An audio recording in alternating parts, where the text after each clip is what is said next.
Selam arkadaşlar. Herkese hoş gördük. Bugün yine yepyeni bir videoyla karşınızdayım. Hayranlıkla izlediğimiz Can Yaman ve Demet Özdemir çiftinden çok güzel fotolar hazırladım.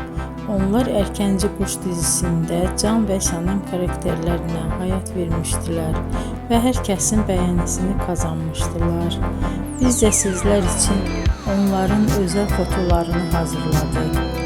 Bu möhtəşəm videoların gəlməsini istiyorsanız bol bol yorum yazın, kanala abone olun, sona kadar izleyin. İzleyen herkese teşekkür ederim.